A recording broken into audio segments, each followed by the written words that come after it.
आम्हाला ज्या गोष्टीची शंका होती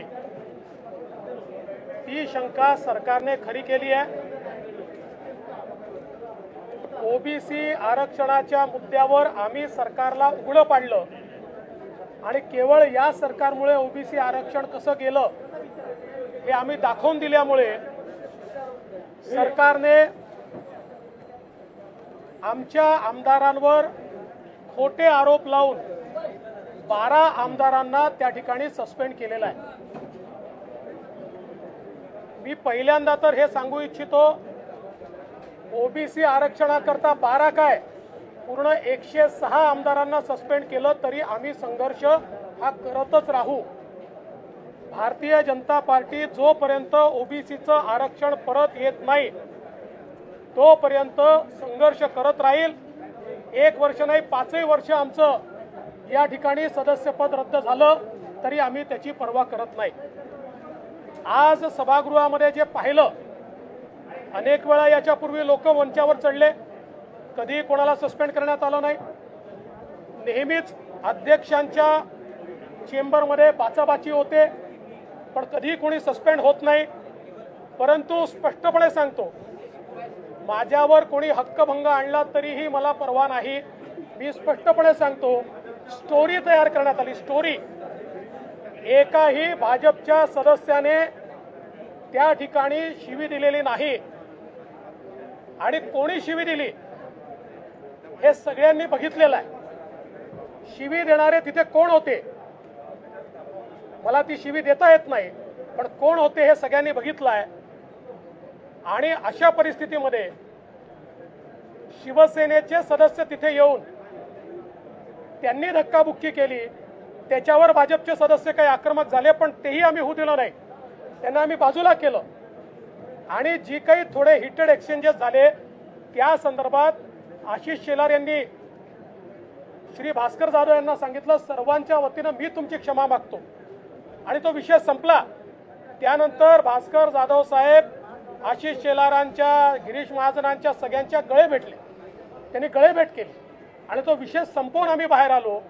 आणि त्यानंतर या सरकारच्या काही मंत्र्यांनी मिळून ही स्टोरी तयार केली, स्टोरी आमचे आमदार सस्पेंड करण्याकरता। कारण या ठिकाणी ओबीसीच्या संदर्भातही हे सरकार फेल झालं आहे आणि मराठा आरक्षणाच्या संदर्भातही हे सरकार फेल झालेलं आहे। आता मराठा आरक्षणाच्या संदर्भात एक केंद्र सरकारकडे ठराव पाठवण्याचा प्रयत्न यांचा चाललेला आहे। खरं म्हणजे पुन्हा एकदा मराठा समाजाला फसवण्याचं काम या ठरावाच्या माध्यमातून होत आहे। मी जाणीवपूर्वक आपल्याकडे जस्टिस दिलीप भोसले जे अलाहाबाद हायकोर्टाचे म्हणजे उत्तर प्रदेश हायकोर्टाचे चीफ जस्टिस होते, त्यांची कमिटी ठाकरे सरकारने तयार केली होती आणि याच्यामध्ये डरायस खंबाटा यांच्यासारखे माजी महाधिवक्ता आणि रफिक दादा यांच्यासारखे ज्येष्ठ विधिज्ञ होते आणि यांनी अतिशय स्पष्टपणे या ठिकाणी काय सांगितलेलं आहे ते आपण बघितलं पाहिजे। जाणीवपूर्वक सांगतो म्हणजे हे किती खोटेपणा करतायत हे आपल्या लक्षात येईल। त्यांनी असं सांगितलं आहे, या कमिटीने सरकारच्या the only option that would be available to the state is to constitute a fresh commission for collecting data in the light of comments, observations made by the Supreme Court in the judgment and this report. On receipt of the report of fresh commission, the state will have to approach President of India or commission constituted under Article 338B seeking reservation for socially and educationally backward class of Maratha community. म्हणजे काय, justice भोसलेंनी काय सांगितलं, कमिटीने काय सांगितलं, यांनी सांगितलं की पहिल्यांदा राज्य सरकारला मागासवर्ग आयोग तयार करावा लागेल। सर्वोच्च न्यायालयाच्या निर्णयात जे ज्या गोष्टी दिल्या आहेत त्याच्यावरचा डेटा कलेक्ट करून ते कसं चुकीचं आहे याचा रिपोर्ट तयार करावा लागेल आणि मग तो रिपोर्ट हा राष्ट्रपतींकडे पाठवावा लागेल। आता यांचा ठराव म्हणजे कसा आहे, लग्न झालेलं नाही पण पोराचं नाव ठरवून पाठवलं आहे, लग्नच केलेलं नाही आहे पण पोराचं नाव ठरवून पाठवण्याचा हा प्रकार आहे।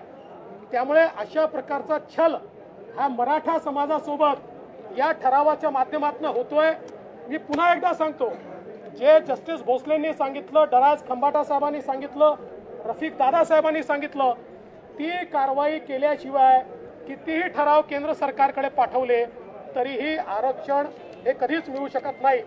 एवढंच नाही तर याच्यामध्ये 125व्या पानावर काय म्हटलंय, त्यांनी सांगितलं की या कमिशनला काय काय टर्म्स ऑफ रेफरन्स असले पाहिजेत आणि मग म्हटलं therefore the way forward to the state to contemplate a mechanism for reservation of Maratha class community is only through the mechanism suggested above। म्हणजे काय म्हटलंय त्यांनी, बॅकवर्ड क्लास कमिशन करून त्यातनं पुन्हा रिपोर्ट तयार करणे हा एकमेव पर्याय आहे, हा एकमेव पर्याय आहे, इतर दुसरा पर्याय नाही। हे ठाकरे सरकारने तयार केलेलं कमिशन या ठिकाणी सांगताय आणि हे मात्र मराठा समाजाची दिशाभूल करण्याकरता या ठिकाणी प्रस्ताव आणतायत। आजचे दोन्ही प्रस्ताव हे हात झटकण्याचे प्रस्ताव आहेत। अतिशय स्पष्टपणे या ठिकाणी दिसत आहे फेब्रुवारीमध्ये स्थानिक स्वराज्य संस्थांच्या निवडणुका होणार आहेत। कुठल्याही परिस्थितीत या सरकारला स्थानिक स्वराज्य संस्थांच्या निवडणुकांपर्यंत ओबीसींचं राजकीय आरक्षण परत आणायचंच नाहीये आणि म्हणून ते वेळ काढू धोरण काढतायत आणि इम्पेरिकल डाटा जमा करत नाही आहेत। त्यामुळे आजचे दोन्ही ठराव जे या सरकारने घेतलेले आहेत हे ओबीसी समाज आणि मराठा समाजाची दिशाभूल करून, वेळ काढू धोरण करून केवळ टोलवा टोलवी करणं अशा प्रकारचा हा उपद्व्याप हा या ठिकाणी झालेला दिसतोय। गंभीर आरोप लगाए गए,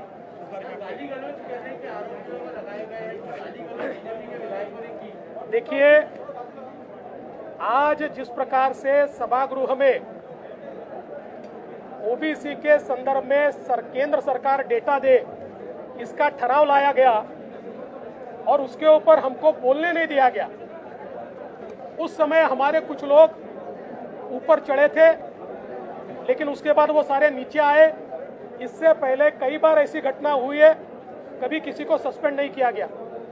बाद में हम सारे लोग अध्यक्ष जी के चेंबर में गए, वहां पर हमारी बातचीत हुई। शिवसेना के और रूलिंग पार्टी के कुछ एमएलए आए, हमारे भी एमएलए थे, वो आमने सामने आए तो हमने उनको दूर किया। कोई भी गाली बीजेपी के किसी भी सदस्य ने नहीं दी। गाली किसने दी हम सबने सुनी है।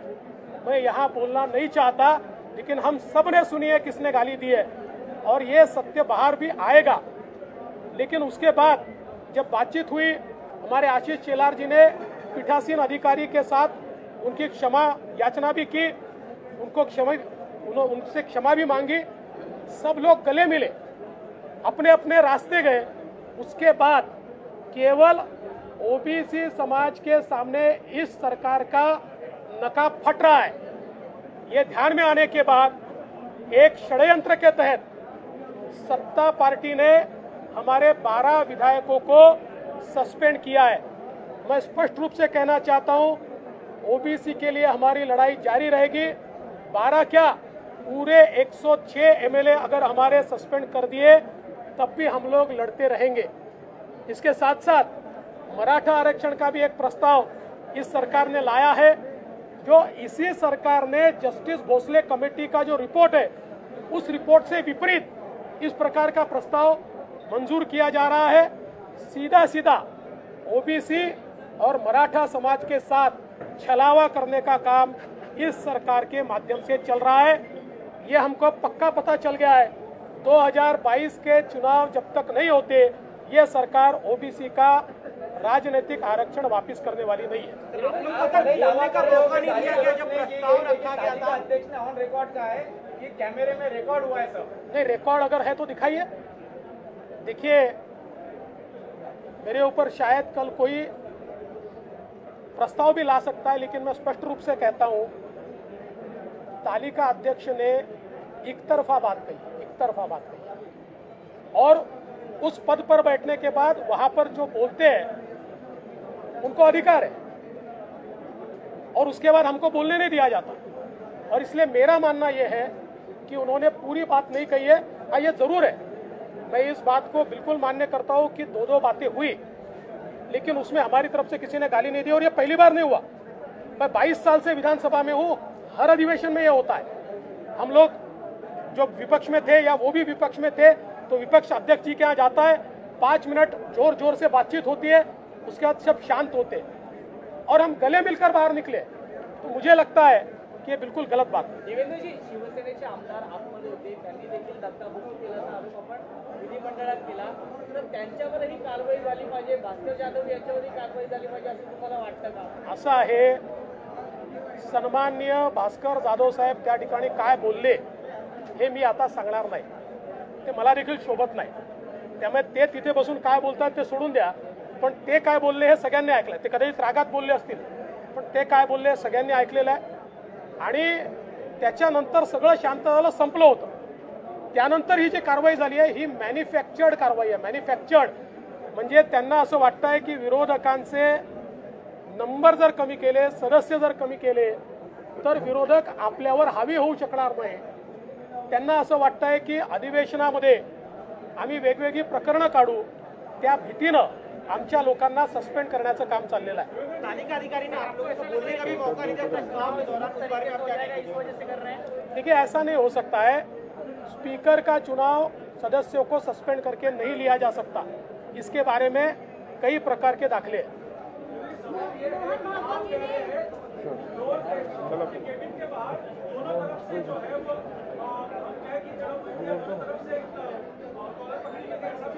मैंने बिल्कुल नहीं कहा कॉलर पकड़े गए थे, ऐसा मैंने कभी नहीं कहा।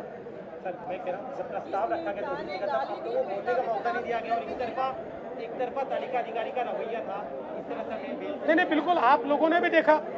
देखिए, एकेडमिक चर्चा में मैंने कोई बात कही, भुजबल साहब ने कोई बात कही, उन्होंने कैसे गलत बात कही ये मैं बताना चाहता था। एकेडमिक चर्चा थी, मैं तो सुप्रीम कोर्ट का निर्णय पढ़ के दिखा रहा था, मैं कोई अपनी कपोल कल्पित बातें नहीं कह रहा था।